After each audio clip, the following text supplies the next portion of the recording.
Hey guys, sorry it's been a while. I've had a lot of stuff going on recently this week, and there's 4th of July weekend, and there was work, and yada yada yada, and some other personal stuff that I don't really want to talk about. But this week it had some good, it had some bad, so yeah. So anyway, I've been trying to like keep track of like what I want to review, and I keep mentioning I want to finish the Mad Max movies, and uh, I recently watched a horror movie, and well, it's Shocker. Um, though this is a Wes Craven movie, and I love Wes Craven, rest in peace. Um, I like some of his good horror movies, like Nightmare on Elm Street, Scream, and Hills Have Eyes. Hills Have Eyes I have not watched in a while. But Shocker is a little bit different because it's though Wes Craven originally directed this movie to like though the character, the killer in Shocker, Horace Pinker, was supposed to replace Freddy Krueger, though uh, the character of Horace Pinker was almost entirely similar to Freddy in a way because he can appear in people's dreams. I don't know. It's the way Wes Craven does, like some of his horror movies, and can somehow like appear as like an electrical source or something. So, um, though, did I enjoy the movie? Some of it was okay. Though the character Horace Pinker, I would have to say, is a really good, intimidating villain. And though he was, though I think this was an attempt to start a new franchise, though it was completely a critical. I wouldn't say it was a complete critical failure, though it has like a 20% rating on Rotten Tomatoes. Though I would say this, is this a perfect movie? No, it's definitely not. There are some parts of this movie that can be a little bit confusing at times because the protagonist in this movie, who's played by Peter Berg, has like some psychic connection to Pinker. We eventually find out that he is, in fact, Pinker's son, though, it was completely a bit obvious, though he keeps having visions of his dead girlfriend, and I mean, this was clearly a supernatural thriller in a way. Though it was a supernatural. This is a supernatural slasher film. Though the acting is pretty solid for my opinion, and Peter Berg gave a pretty good performance as the protagonist, Jonathan, and Michael Murphy appears in this movie, who's Jonathan's adopted dad, who is also a cop. Um, as for Mitch Patelchi, I hope I said that right, who plays Horace Pinker, he was pretty scary at times, and he was definitely a really good. He pretty much like steals the entire show in that movie.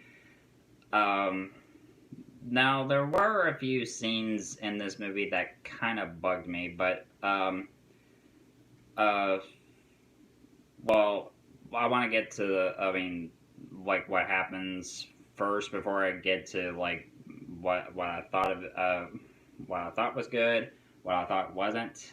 So, if anybody who hasn't seen the movie, I'm just gonna go over a certain few details of this movie. So, Horace Pinker, obviously, if you've seen certain trailers or if you heard of the movie or not, he's a serial killer who killed like a dozen people.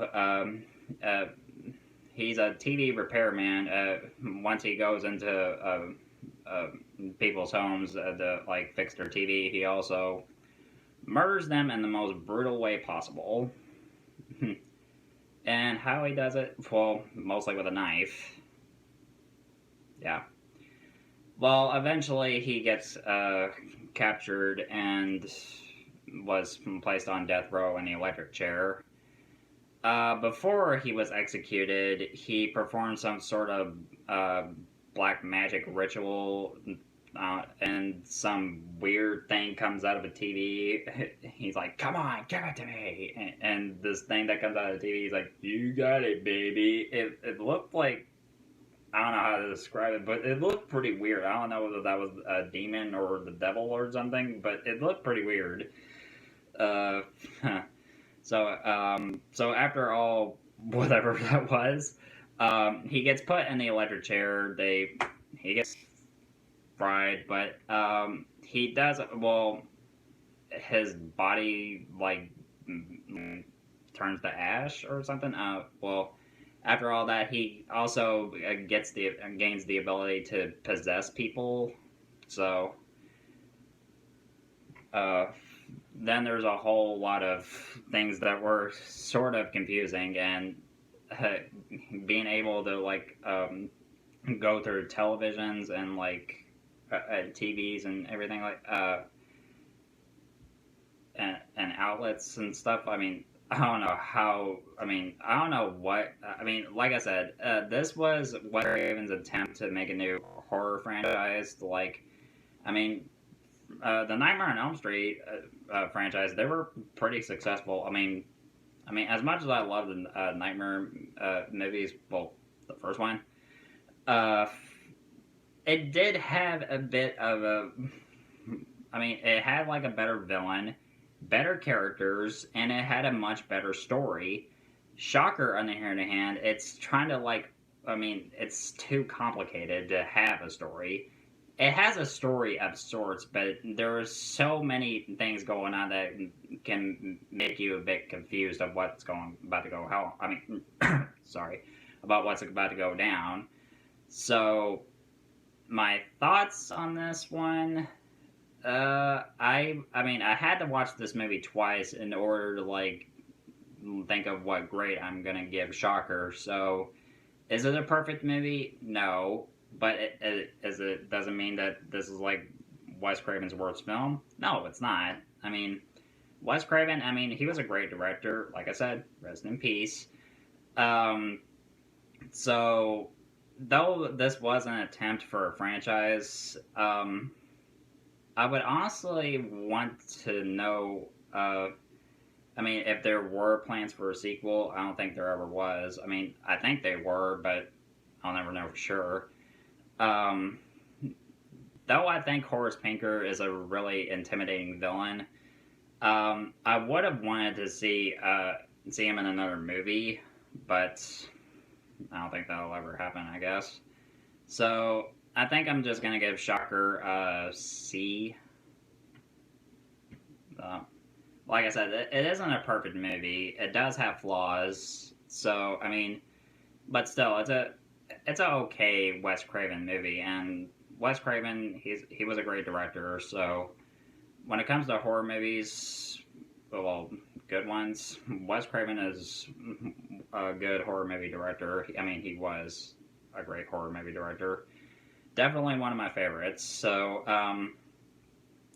I don't usually review horror movies, but I want to review more, but I want to wait until around October to do that. So, I think the first horror movie that I want to review on October, well, I'll have to think about that. So, uh, I'm still trying to like get more requests done for you guys, and I keep getting more subscribers. And thank you so much for supporting my channel, and I really appreciate your support and everything. So it's so much fun to talk about movies with you guys, and I enjoy it. So thank you so much for watching my videos, and until next time, peace out, brothers and sisters. Sorry, I didn't want to leave anything out there, but Bye.